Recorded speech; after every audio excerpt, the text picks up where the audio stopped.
a chance that class ends and then I just record the rest of it another time, and then you see the recording on the Moodle page. But you'll get the slides and notes, of course. But we may get through it all too. I don't know. I just want to do a quick reminder of another assignment come up. I know, back to back. I get it. But I wanted to squeeze them in before your respite break, so you just had that break to relax. So this is your survey questionnaire assignment. So go into Moodle and take a look at some time at the assignment. You're literally just constructing survey questions. Some of the directions probably won't make sense right now because we haven't actually talked about what the type of survey questions are, what they look like, and how to create those in Qualtrics. We're introducing that today, the type of survey questions, what constructing a survey goes into it, and the importance of everything. But then the recording for Monday, the 3rd, 2/3, has explicit directions on constructing your survey. And in fact, you'll see that under the assignment description, as well as the assignment reminder on the Moodle page, there's an example survey that you can actually model yours after. So it's not as if you're going into and doing it all from scratch. You're going to build it in Qualtrics. Make sure you have your Qualtrics access, right? Make sure that you can access Qualtrics, but you have all these guides and explicit directions on how to actually export that and whatnot. And so again, the recording for 2-3, which is Monday, has all those directions really explicitly. And as an extra to make sure that you have the time and capacity to get that done, we are not going to meet as a class on Wednesday the 5th. So you just have that time to work on your assignment. So you don't have to necessarily designate that hour or so of a normal class time. You can dedicate that to working on your assignments. You should have plenty of time, but if you need any extra time, again, as always, that is totally fine. Let me know if you need an extension on any assignment at all. Any questions up top? I'm guessing you probably haven't looked into it too far yet. Nothing? All right. All right. Question of the day, as always, though, you can't neglect the question of the day. A quick one today. I'm very curious because we've gone over what is quantitative research and what is qualitative research. We've gone over the overview of both. As of right now, do you think you have more interest in or prefer quantitative research or qualitative research? And I'm curious to hear why that might be the case. Who wants to go first on this one? I can. I would say qualitative, even though we haven't done like as much of it that I would say that we have on quantitative, but probably just because like numbers confuse me. Sure. Sure. Makes sense. Makes sense. I could go next. I would probably also say I think qualitative is the one that's not numbers. Probably just like from a social work perspective, it just seems a lot more interesting when you have like it's a lot more humanizing than like numbers in Hmm. like a research study, using like samples or um like surveys. Yeah, totally. I get that. I would also probably say qualitative just because it's more, to me, it might be harder to like, I mean, numbers are obviously easier to like study, but I feel like qualitative can be more interesting and honestly more complex. So it's like, I don't know, that just makes it more interesting to me. Sure. Yeah, absolutely.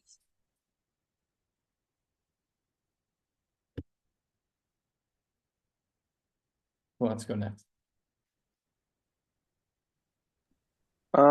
I guess I'd probably say qualitative too, just because I feel like you get to know more about people through qualitative data. I mean, like you can dive deeper into why people do things. Like numbers can tell you a lot, but it doesn't give you, um, I think maybe as full of a picture. It's better for surface level maybe, but Sure. So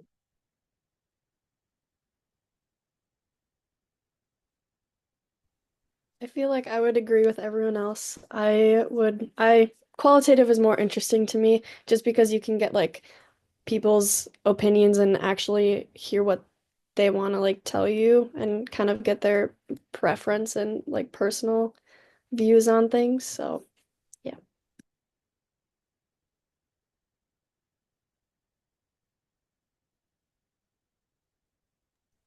I think I also prefer qualitative just because I have the most experience with it.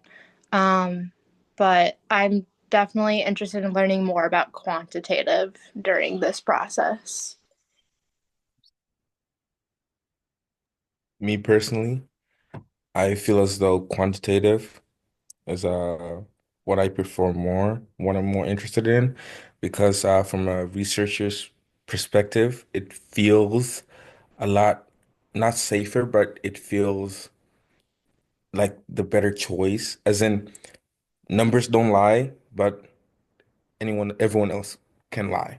You know that saying kind of how it goes. So Yeah, that's how I feel about it. yeah, fair enough. All good perspectives. I'll be curious. I'll probably ask the same question towards the end of class to see if this evolves. Did I miss anybody? Did we miss anybody here? Yeah. That's right. Yeah. Um, I've always been more drawn to qualitative, but since we've started talking about quantitative, I'm sort of leaning that way now. Interesting. We've already got the shift starting to happen. Exciting, exciting. All right. Well, thanks everybody. Appreciate y'all chiming in and giving me your thoughts there and your honest thoughts, which is great.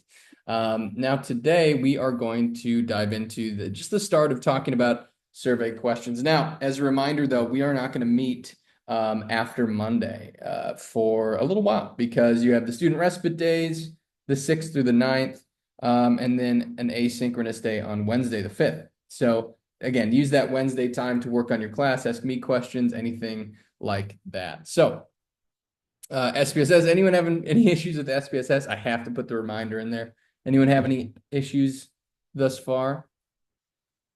Any persisting issues? All right. How about Qualtrics? Any persisting Qualtrics setup? Have you logged in yet? Been able to log in? If not, try to this weekend or Monday, because we'll actually go in there. On Monday's recording, you'll actually see how to build your survey. Literally, Monday's recording should just be your directions on how to just walk through your assignment. So your assignment is going to be exactly what we're doing on Monday. So you can even maybe try to do a little dual situation. I wouldn't think against you if you did that. So let's talk about types of survey questions, though, because we're going to go over lots of information here, right? We're going to go lots of just general information. It's okay if it doesn't sink in a ton right away, because like I said, you're going to apply those things on Monday. You're going to actually see how it looks on Monday. So we're still needing to go over high level. So the 5 types of survey questions we're going to talk about are open-ended, multiple choice, ordinal scale, interval scale, and ratio scale variables. So let's start with open-ended questions, because the purpose of an open-ended question, this is where qualitative components can come in with a survey. So it's like gaining deep and more personalized insights. A lot of what you all talked about with the qualitative side of research, and really trying to gain these types of things from respondents without assuming what their answers, but even potential answer choices could be. So benefits here provides real detailed, context-rich feedback that garners really unique perspectives on things, but more time consuming, like we talked about with qualitative research, right? More time consuming to analyze. You have to use them quite selectively. Crafting the types of prompts can be really important to make sure they're clear. So for an example of a, open-ended question could be, what could we have added to a certain event to make it more enticing, or something like that, where it's just opening up the floodgates. It's not a yes or no question. You're not giving them options. It's literally just like, if you ever taken a survey and you see like a text box, right? That's an open-ended question where you're typing or writing in an actual response. Now, multiple choice questions, this is like gathering categorical data or demographic data, can be really important. And most of all the ordinal, interval, and ratio scale questions we're going to talk about are going to be multiple choice questions. So these are more easy to analyze and group responses and conduct that sort of analysis, because it really requires you're actually providing the list of choices that someone can choose from, right? I'm sure you've seen these questions in any surveys that you've seen before or whatnot, but you really want to ensure that these answer choices are exhaustive, that they're mutually exclusive, that you're not missing anything.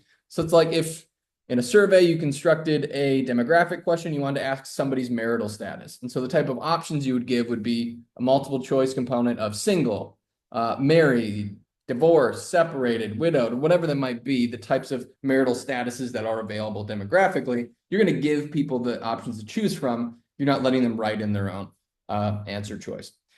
Now, 3 through 5, ordinal, interval, and ratio, you get, we're getting the more the technical components of how do we classify certain types of essentially multiple choice questions. So ordinal scale questions. The purpose here is to capture preferences or rankings based upon importance of order, how folks decide and rank certain options. So the benefits here is they're really useful for prioritizing criteria or gauging relative importance as well. So you're going to really want to clearly define the ranking scale in ordinal scale variables. So for example, maybe it's when considering a job offer, please rank the importance of the following: 1 most important to 5 least important. And then you list a few options and people rank whichever one it is, right? So they rank 1 as being the most important, 5 as being the least. Maybe the different answer choices are the working environment, salary, benefits, vacation time, your changing workload, whatever it might be. And so the point of ordinal is that you're literally ranking, the types of questions that you're asking. So you're ranking the type of options that you are allowed. Now, interval on the other end, purpose here is to measure these opinions or beliefs on a more consistent scale. And so we're gonna dive in deep to each of these. You can see that you can see why they're different. But really, this helps to engage intensity. So like satisfaction or likelihood or agreement scales, those sorts of things. And so ensuring that intervals between options are equal and they're meaningful.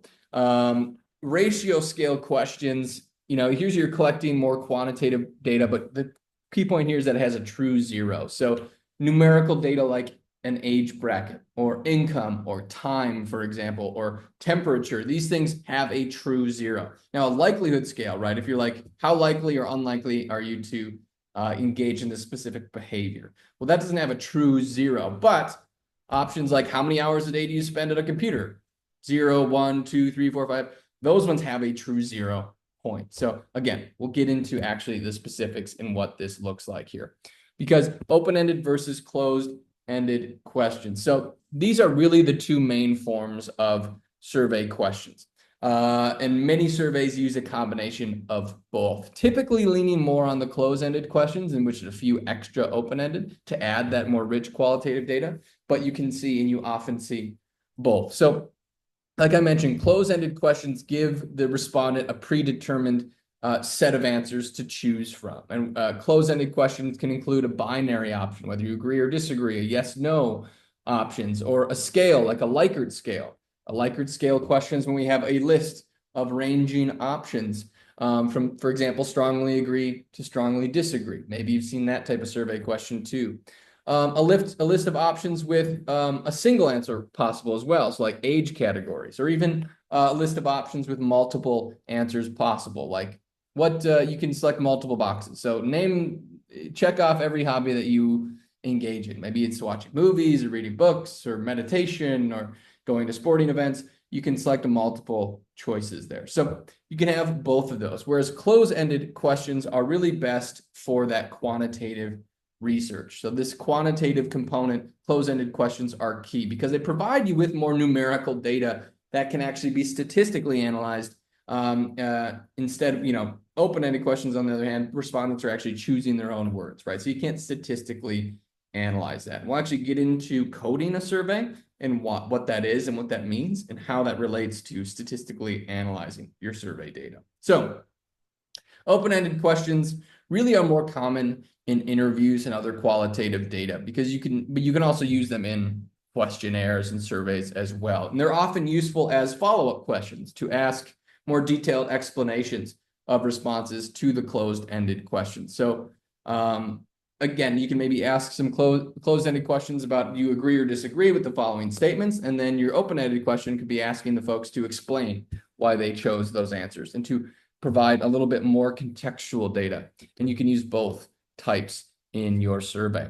Now, different types of multiple choice questions we'll get into as well. But multiple choice questions are the type of closed-ended questions that really we're talking about here, because this type is often used to gather things like demographic information, to find out, but or even find out opinions about various issues. So multiple choice questions can require a single answer or even offer multiple answer selections. So use these to group your respondents on what you already know. So for instance, if only 5 color choices are available for event promotional materials and you're polling your attendees on their favorite color, you'd only list those 5 options available. You list the options that you want your respondents to choose from. This can be usually particularly used in demographic survey data. So like marital status, for example, like the example I gave, this would be an example of multiple choice closed-ended question. There's not options that you can write in your own marital status. These are the options that you're being provided. Now we get into more of the actual, like I mentioned, the technical side, but this is important for your assignment actually, because your assignment, you're going to have to label what ordinal questions you're including in your survey, what interval questions you're including in your survey, and what ratio questions you're including in your survey. Ordinal scale are the most commonly used question type. You've probably seen several of these. So it's really important that here, the space between each option, whether it's a range or a feeling range, that these spaces are equal and that they're essentially mirror each other. So you've probably seen scales asking about like agreement or likelihood or satisfaction scales that look like this. And this question, these types of questions ask respondents to rank a range of items or choose from an ordered set. And it's really helpful when you want to determine, say, the importance or, like I mentioned, agreement or likelihood of each option. So make sure to identify your numerical scale here as a part of it. So you see as an example, like satisfaction Likert scale is typically an ordinal level variable. You see an example up there. Please rank your level of agreement with the following statement: I feel fulfilled in my coursework at Concordia College. An ordinal scale would be an example of strongly disagree to strongly agree. But you see each answer option is equal and it mirrors each other. So for example, strongly disagree, disagree, neither agree nor disagree, agree, and strongly agree. So that type of agreement scale, or you could do likelihood, right? You could do very unlikely, unlikely, neither unlikely nor likely, likely, strongly, or very likely. You could do satisfaction. So very satisfied, satisfied, neither satisfied nor dissatisfied, dissatisfied, strongly dissatisfied. So you can go all of those types of scales, and it gets you to really some interesting data.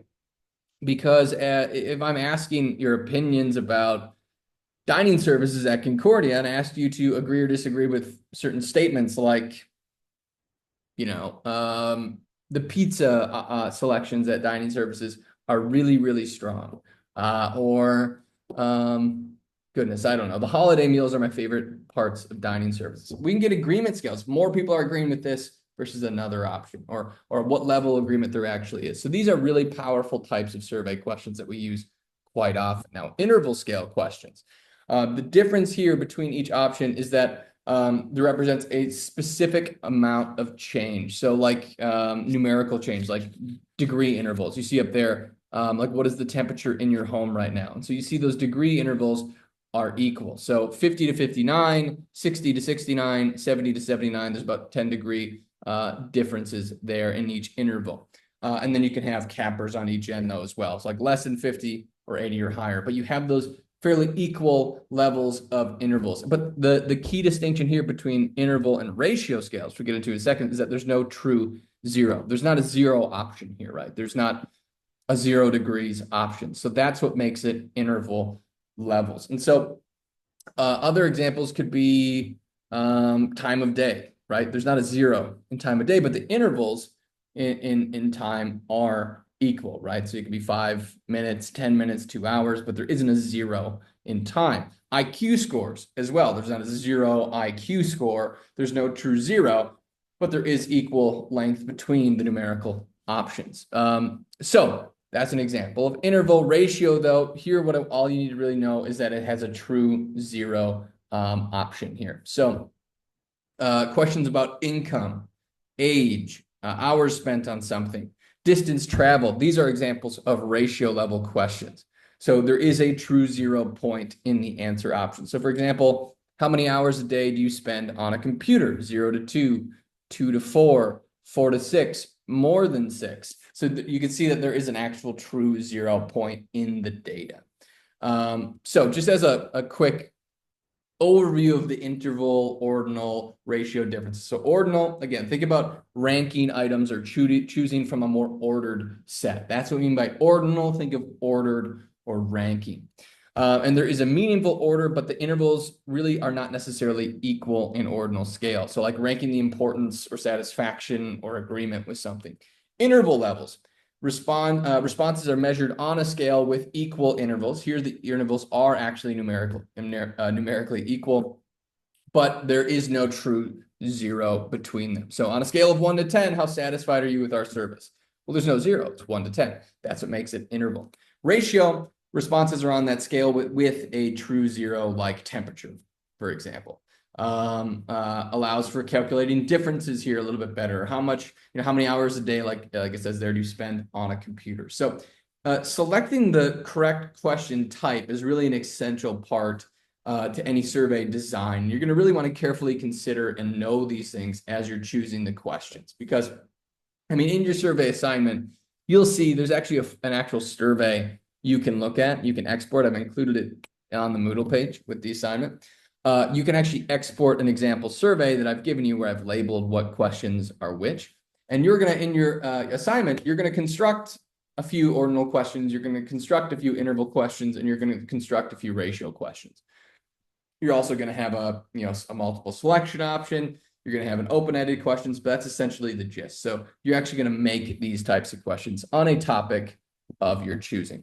But that's not all, right? We don't want to just talk about the types of survey questions. There's a lot more to it because content is key. So to ensure really the validity and the reliability of your survey's results, you need to carefully consider each question in the survey. All questions have to be narrowly focused, really specific, and focused with enough context for the respondent to answer that question accurately and understand the questions. You want to avoid questions that are not directly relevant to your survey's purpose, right? Have a focus area, and you're going to get to decide your focus area for your survey construction assignment. So I think the example one that I've chosen that I made was like perceptions on Concordia's sociology department or something like that.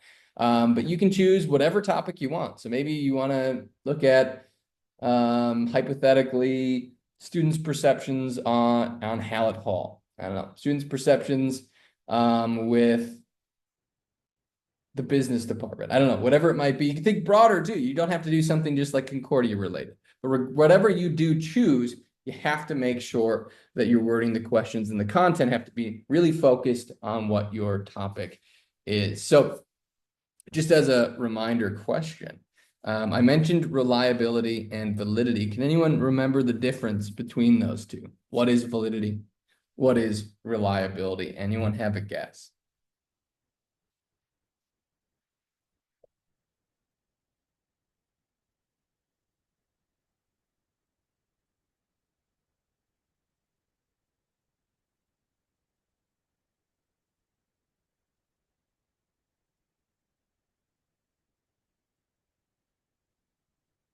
I'll give you a hint. One is talking about the accuracy of what you're measuring, that you're gaining accurate information. The next is referring to gaining consistent information across multiple groups of people.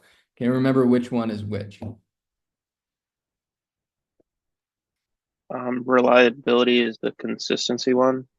That's right, And Sam. then- Reliability is consistency of the measure, and validity is the accuracy of the measure. And so when you're constructing these close-ended questions, you want to cover all possibilities. You want to have enough context to ensure reliability and validity, and include options that are, exhaustive And if when you can't, including something like a field that says other or something to that extent. You want to have exclusive answer choices. So phrasing of survey questions also important because the survey should be as clear and precise as possible. The shorter the survey question, the better. And you want to tailor your questions to your target population, keeping in mind their level of knowledge on certain topics. Avoid jargon or industry-specific terminology. Do you all understand what I refer to by what do I mean by jargon? Have you heard that before? Guessing? Would it just be like words that are like specific to a certain field that maybe the general population wouldn't understand? That's exactly it. Yeah. So like industry-related jargon, goodness, I don't know. If I was in the disability services field and I talk about ADA and CQL and acronyms are a good example of jargon, right? You're probably like, I don't know what those things mean. And then if I tried to ask you all a survey question, I included jargon like that, and you didn't understand what I was referring to, you couldn't answer reliably that survey question. So it's critical to use language that will be really easily understood and avoid words that are vague or ambiguous, and just make sure that your questions are also phrased neutrally, right? With no indication of how you want someone to respond. You don't want to lead questions in a survey nor an interview. So ordering of survey questions also important because the questions should be arranged in a logical order. So you start with maybe easier, non-sensitive and closed-ended questions that are going to encourage respondents to get comfortable with the survey. Maybe you close with those more difficult or open-ended questions. If the survey covers several different topics or themes, group them together as related questions. And you can divide a questionnaire even into sections, which you're going to see in Qualtrics too. So you can divide into sections to help respondents understand what is being asked in each part. And have you ever taken a really long survey before? Anyone here ever taken a long survey? Big online survey, maybe some nods. It's a lot easier. Let's say you have 100 survey questions. It's a lot more feasible for you to get through that survey. It seems like it's something you're able to do if it's sectioned into maybe 10 questions per page, right? And you have multiple pages that you're getting through instead of just listing 100 straight survey questions. So that's going to be my structure and order. And if a question maybe refers back to or depends on an answer to a previous question, make sure that those things are placed directly within, directly next to each other. So it seems straightforward, but ordering logically has a huge impact on whether people actually complete your survey. Sampling in populations. So remember that a population refers to that defined group of people that are subject to your study, that you're the subject of your study. Whereas a sample is a smaller, more manageable number of subjects that represent that population. So if my population is Concordia College students, maybe my sample is 100 students equally representative from each hall in each department. That's an example of how you get a smaller sample to represent your population. A random sample here is when a study's participants are being randomly selected to serve as a representation of a larger population. This is the best type of sample typically for reliability and generalizability to that wider population, because it's how likely the study is able to be replicated often is easier when it is a random sample. So at Concordia, maybe the random sample is I email out, we have a list of all student emails. There's 2,500 students. And let's say at random, I have an algorithm that chooses 1,000 students as a part of the survey. And then the survey goes out to those random 1,000 students. It's not chosen like, well, I'm teaching 4 classes, so I'm going to choose just the students from my classes. That's not a random sample. So for instance, even like a Gallup poll, maybe you've heard of Gallup research. So a Gallup poll often conducts nationwide research. So you should be able to provide accurate estimate of public opinion by having a more random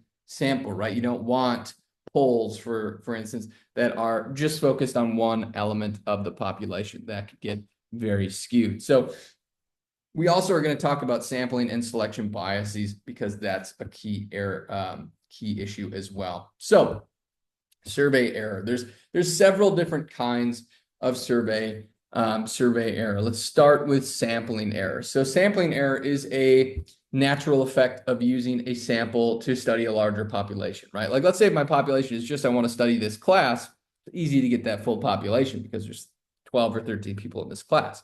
But if it is like all Concordia students, I'm going to need to use a sample. So really, sampling error is it's the extent to which a sample differs from the population. So some degree of sampling error is always going to be inevitable, but it doesn't mean that survey research is still not worth doing just because there's going to be some error. So it just means that there's going to be a margin of error in your results. So for example, if you ever seen like polls or political polling where it's like, you know, let's say they have this candidate above this candidate by 12% or 2%, and there's a degree of plus or minus potential difference. So you actually statistically can analyze and come up with what is your degree of error, whether you're plus or minus maybe 4%, for example. So if you ever see like a political poll and it says, you know, candidate A is leading candidate B by 2%, and you might think, I guess candidate A is likely to win, but they have a survey error of plus or minus 10%. I mean, that means that it could be survey B could actually, or candidate B could actually be greater than candidate A, more popular by 10% potentially, or by 8% because of that difference. So there's a lot of important understanding here when it comes to survey and sampling error. Now, non-sampling error is when there's a problem with how your survey is actually set up and carried out. And this is what I want you to focus on more. And that's why we're doing this survey questionnaire assignment, because it includes error in questionnaire design, for example, or like question order, right? Where the wording of items or the theme, for example, of previous questions affect how respondent answers later in the survey. It also covers problems like response bias, where the sample is balanced, but a group of people who answer your survey are disproportionately represented. So all these sorts of and more can be examples of survey error, and how you construct your survey is a key component of this. So errors in observation also important to notice too. When this we're talking about instrument error, respondent error, and interviewer error. So instrument error refers to the problems with the survey questionnaire itself, kind of like what I already mentioned, right? Maybe it's too long, maybe your survey is too complex, maybe the wording is confusing, maybe there's an issue with the survey logic, which means that respondents just don't have a good experience with the survey. That can skew your results and who actually completes it. Respondent error, this is error that stems from the people actually taking the survey themselves. So they may give incorrect or inconsistent information or misrepresent themselves. An example of respondent error is straight lining, is what it's called, where the respondent gives the same answer or checks the same box on every question, where they're not actually reading the questions, but they're just checking the box to get it over with. And so if you offer things like survey rewards, right, like I'm going to offer you $15 to complete this 20-minute survey, you may be more at risk of bad faith respondents and survey fraud if you don't have the other security steps in place, which we'll talk about at another time. And then interviewer error. So this one applies mostly if you're using like face-to-face or telephone surveys, which obviously you are not, but it's important to understand what this looks like. So it might happen if the person like recording the responses, if I'm conducting a survey with one of you and I'm actually reading the questions out loud to you and you're giving me the answers, maybe I record the responses wrong. Maybe I tick the wrong box or mix up the paperwork or the order. Fortunately, with the type of online surveys that you're going to be constructing, this becoming more standard and whatnot, this is less of a worry for researchers than it used to be. So there's also errors in processing, which is really going to become more when we look at coding the data and actually analyzing the data. So this is like these errors that appear after the data has actually been collected. Say your survey is great, but what about things that can happen afterwards and even while it's being processed? So maybe it's a problem in actually the analysis, using statistical tests or using even the wrong data or accidentally excluding data. Processing errors also can be quite persistent. We already kind of mentioned sampling bias, so I'm not going to go into this too deeply, but again, just remember that this occurs when some members of a population are systematically more likely to be selected in the sample than others. We want to strive for a random sample, right, of a population. Let's even say I wanted to study you all at this class. I was just doing a research project on opinions of SOC 228 students on whatever it might be. And I want to learn all of your opinions, but I only give the survey to 2/3 of you. Well, then the other 1/3 were left out systematically, leading to some sampling bias here. So there's sampling bias in both probability and non-probability samples. So random samples and non-random samples. So there's various types of sampling bias here. There's self-selection bias, where there's like people with specific characteristics or motivations are more likely to volunteer for a study than others. For example, like individuals who are thrill seekers may be overrepresented in pain research studies, for example, skewing the findings to reflect their unique traits rather than those in the general population. There's non-response bias as well. So this is where like people who refuse to participate or fail to respond or drop out of a study systematically differ from those who actually complete it. So for example, in a study on stress and workload, employees with higher workloads may actually opt out of that study. So as a result, the sample may disproportionately represent those with lower workloads, leading to more biased conclusions.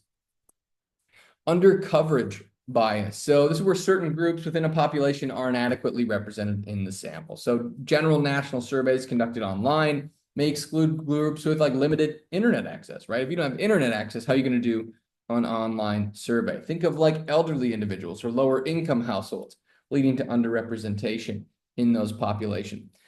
Survivorship bias. So it's where like observations and individuals or objects that survive or succeed are more likely to be included in the sample, while more failures are overlooked. So for example, in like in scientific research, there is a publication bias that actually favors studies with positive results, right? Whereas null or negative findings are less likely to be published. So for instance, like if I'm doing an experiment and I want to know, is there a relationship between these two variables? And my study finds that actually, no, I did the analysis, conducted the data, there is no relationship here. That's likely to be less likely to be published than a study that maybe looked at two other variables and found that there was an interesting correlation and relationship between the variables. So that's what I mean by survivorship bias. And then pre-screening or advertising bias. So the way participants are actually recruited or pre-screened can lead to a non-representative sample too. So advertising a sleep intervention study to individuals seeking better sleep habits may yield participants who are already motivated to change, for example. And this predisposition could actually bias the results, as participants may move more independently of the intervention. And then finally, healthy user bias. So here, this is when volunteers for preventative interventions often engage in healthier behaviors compared to the general populations. For example, participants in a preventative intervention trial may already have better diets, for example, or exercise habits and avoidance of smoking or alcohol compared to the general population. And any observed effects in a study like that could be due to these pre-existing differences rather than the intervention of the study itself. And then avoiding sampling bias, also really key, right? It's just the things we've kind of already talked about, but using careful research design and sampling procedures can help you avoid those things. So all the things you see on the screen, like defining a target population and a sampling frame. So looking at the list of the sample and actually being systematic about how you're choosing it, make sure and it's random, all that sort of thing. Making online surveys as short and accessible as possible. You don't want a survey that's 200 questions long. If you can get 20 or less, that's optimal. Following up on non-responders, let's say you have a list of 50 respondents, or even if it is 2,000 respondents, making sure that you're reminding people to complete that survey, and then avoiding that type of convenience sampling. There's also selection bias. I just want to get through these two more and then want to stop in case you have any questions. But selection bias occurs when the systematic differences between participants and non-participants, or between even groups of the study, actually lead to results that are not representative of the target population. So this can occur via the methods used to define or select the population, the sampling or recruitment procedures, flaws in participant retention. We call that attrition bias, people dropping out of the survey quite rapidly. And then, so the difference between selection bias and sampling bias. So selection bias is, again, a broader term here that relates to the inclusion or exclusion of participants in the study population. But sampling bias is just a type of selection bias. So various examples actually include like stuff in clinical recruitment, for example, health studies that recruit participants from clinics, missed cases of people who do actually not actually seek care during the study period, and that can result in a more non-representative sample. A non-randomized observational studies as well. So in more cohort or case study types of studies, participants may self-select based on unmeasured factors and skewing group comparisons. And then even like poor randomization in clinical trials too is an example here. So really the sources of selection bias are those flawed selection procedures, are the participants actually motivated, and then even unequal probability of the selection itself. So already mentioned the types of bias. We mentioned the medical research, even market research too. You can have that type of selection bias.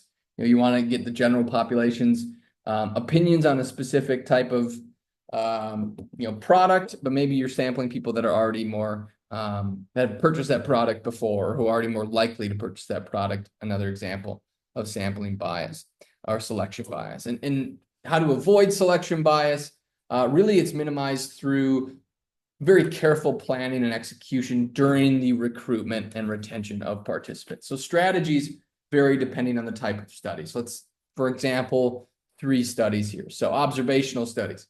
For these more non-probability sampling designs, such as observational studies, you're going to want to strive to make the control group, for example, as close as possible and comparable as possible to the treatment group. And so your method, right? So match each treated unit with a non-treated unit, or that share similar characteristics. So when you're looking at observations between control and a non-control group, just make sure they're matching as close as possible. Experimental studies. So maybe you're using proper random assignment or random probability selections to allocate participants for treatment and control groups, right? You don't want to have any bias in who's going to be the control, who's going to be the treatment group. So making sure there's an randomized and non-probability adequately represented in that type of methodology. And then general sampling strategies. So just making sure that you're defining that target population as clearly as possible. That's really, really critical to ensure that the sample accurately actually represents the group to which the findings are intended to reply. So that's why you want to use those things like probability sampling whenever possible and random sampling whenever possible. Additional considerations there, I've just listed retention strategies and addressing bias post hoc. So retention strategies, selection bias can occur if the participants, like I mentioned, drop out in non-random ways. You mitigate this by offering incentives for continued participation, or reducing participant burden by minimizing study complexity or time requirements, and making sure that you're reminding people about the survey. And then addressing bias post hoc. So if selection bias is detected whether during or after the data collection, consider there are other different types of statistical techniques like weighting, like you can actually weigh specific populations more than the others, making them count more in your survey, or propensity score matching or regression adjustments to control for its effects. Those are the types of things that we're going to talk about later in this quantitative unit. Now, that was a lot of just me talking about surveys and probably a bit of a snooze fest, I understand. But before we get into actually examples of surveys, any questions on anything that I've talked about, specifically thinking about like the ordinal, interval, and ratio level stuff? Any questions that you have on there?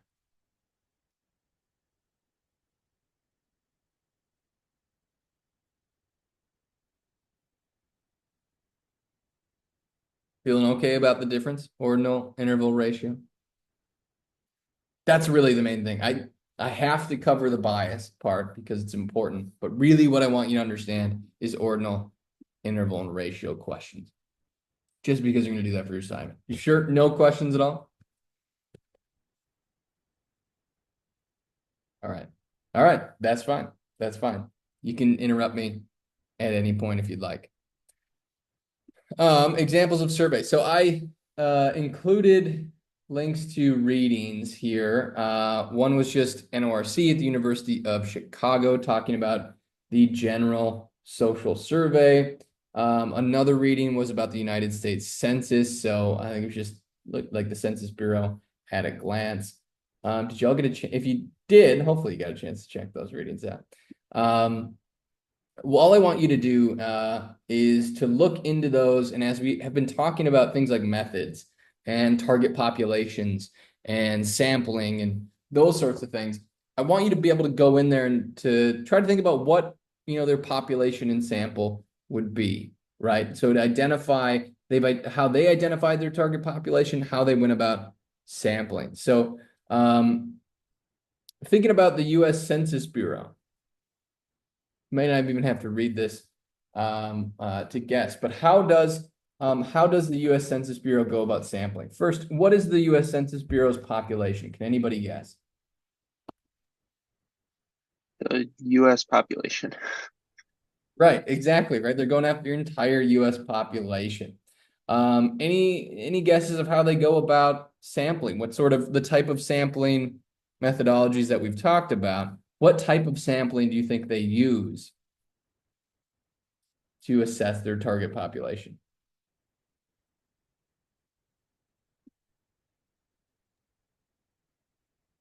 Like households, they send their surveys out to each individual household. Absolutely. That's one way that they do the census. How do you think they determine who they're going to send the census information to?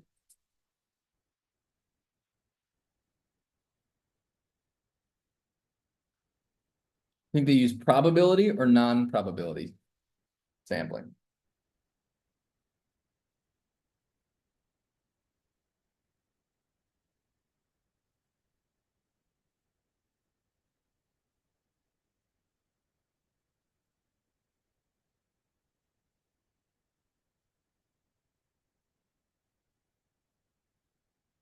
Let me ask it a different way. Do you think, actually, I'll post a poll. We're gonna do something fun like that. We're gonna do a poll. I'm usually really awful with polls, like half the time they don't work. So just FYI, don't judge me. Just kidding. Of course you can judge me. All right. What's the question? Does the U.S. Census use probability on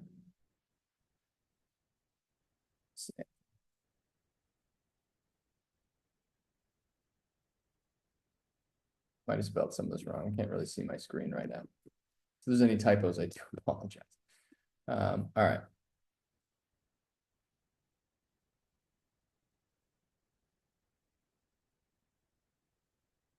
All right, I'm launching a poll. Just take a guess. Just take a guess. Whether you think the census uses probability or non-probability sampling.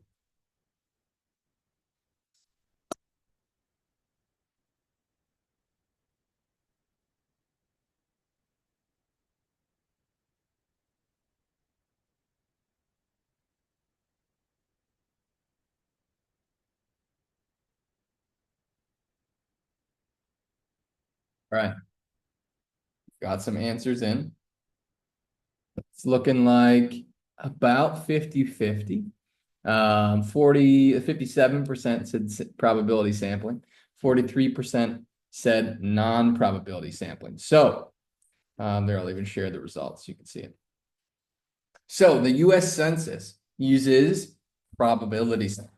Ding, ding, ding. Who's cheering? And the reason why, because they want to make sure the census is trying to get as close to an accurate representation of the U.S. population as possible, right? So you want probability sampling where you're clearly defining who could be selected and then giving people a random equal opportunity to be selected for that survey, for example. So this includes probability sampling, includes random sampling, where let's say they identify a list of 100,000 households that could represent the general population in the United States, or maybe it's 10 million or 20 million, but you get a random selection of those households that are actually going to be included in the survey. So that's more probability sampling.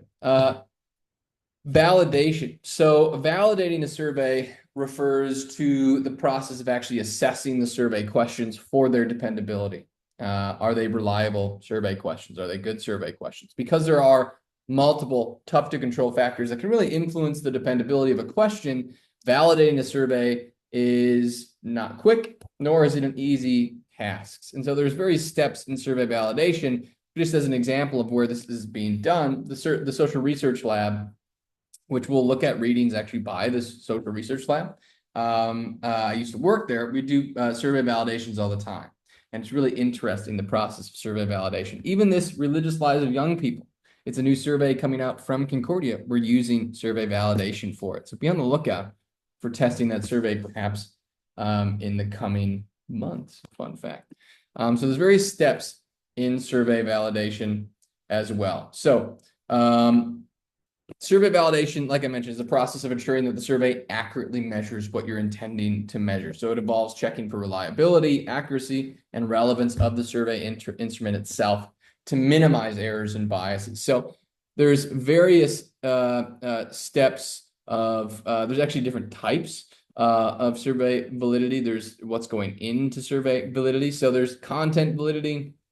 That's just like ensuring that the survey covers all aspects of what you're trying to measure, right? So maybe it's having an expert review the content, or doing a literature review, pilot testing, collecting feedback from a small sample to identify any gaps. There's construct validity, so ensuring that the survey measures the theoretical concepts that it claims to measure. So here you're actually just testing like convergent validity and divergent validity. You don't have to actually know all of this. I just want you to be aware of what goes into everything validity. So make sure that the survey correlates strongly with maybe other instruments that measure the same construct, and ensuring that the survey does not correlate with instruments measuring different and widely different constructs. Criterion validity. So this is you're assessing whether the survey outcomes actually correlate with an external criterion or standard.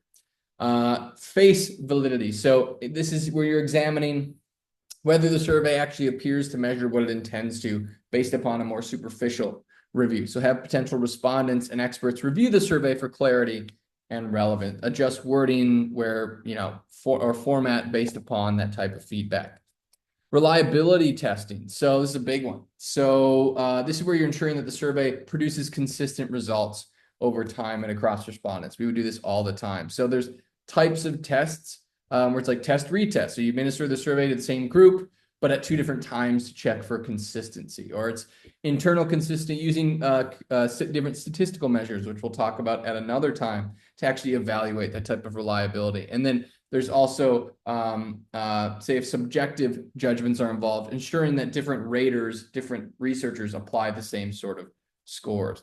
Pilot testing, that's literally just conducting a trial run of a survey with a small sample to identify any issues, whether it's clear, people can follow the survey, the actual time to complete the survey, any technical or formatting issues. And then sampling validity, I've already talked about that, right? Like defining inclusion, exclusion criteria and using appropriate sampling methods. Statistical validation, this is what we would do all the time as well. So factor analysis is what it's called, where you're identifying underlying dimensions within the survey items and assessing whether they align with the intended construct. Analyzing specific survey items to identify any poorly performing or redundant questions, or even scaling checks to ensure that respondent scales, like Likert scales, are appropriate and balanced.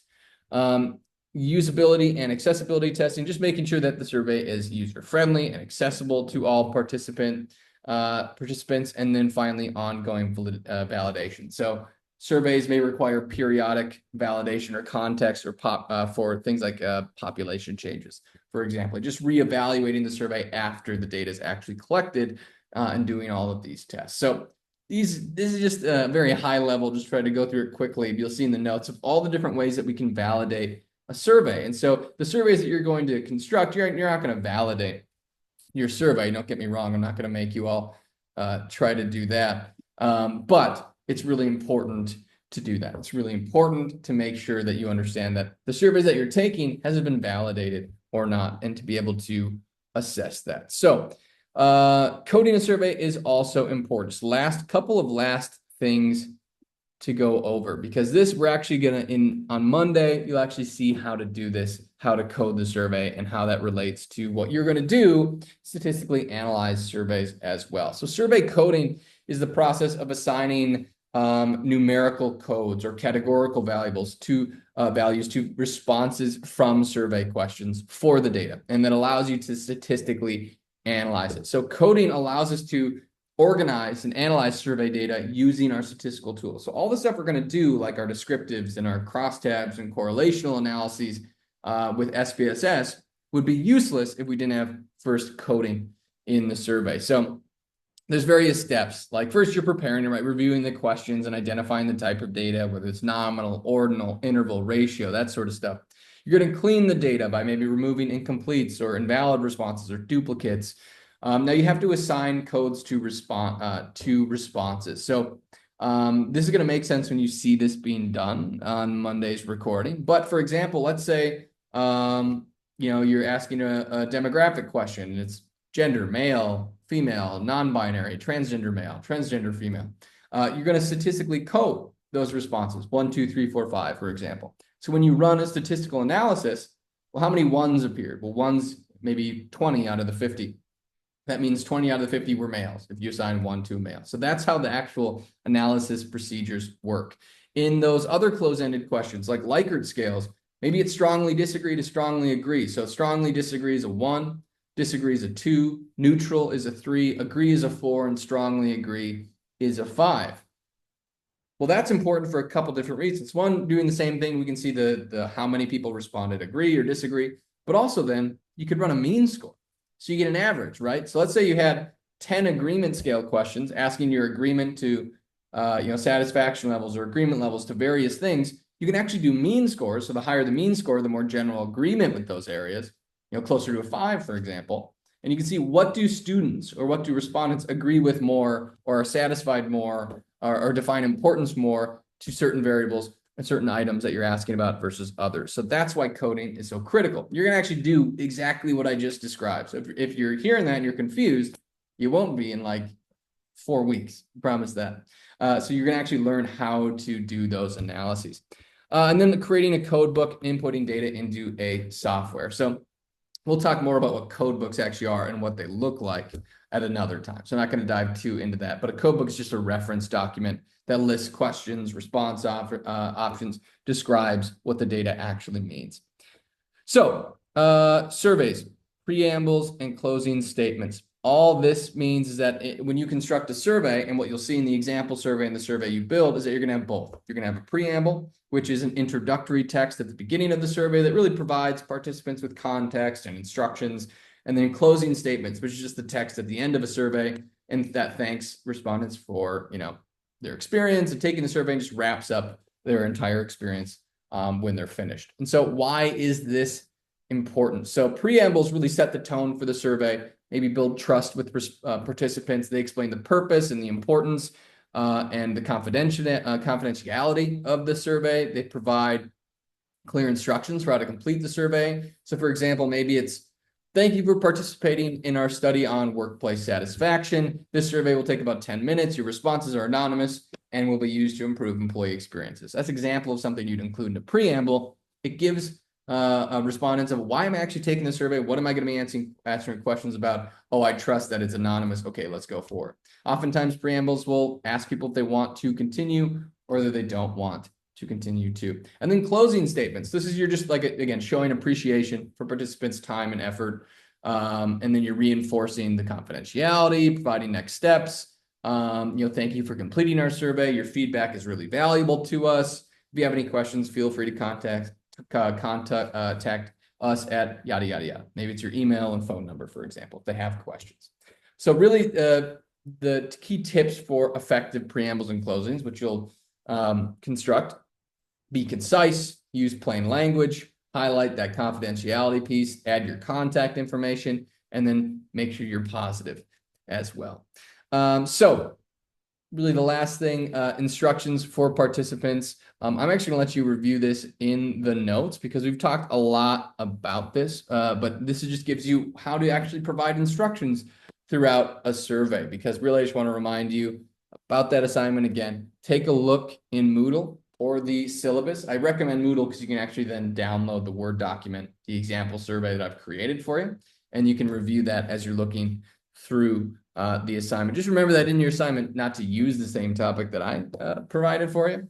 But other than that, we already did SPSS and Qualtrics. Make sure to get those things downloaded. If you have any questions, please let me know. I know today was a lot of just me rambling, but these are essentially just the topics that we have to get through before we start doing the more applied stuff. So thanks for hanging in with this little bit longer day, but I'm going to stay after for at least a couple of minutes to see if anybody has questions. Other than that, I will see you in a little while, not a little bit over a week. But remember, Monday's an important recording, and then Wednesday, use that time to complete your assignment.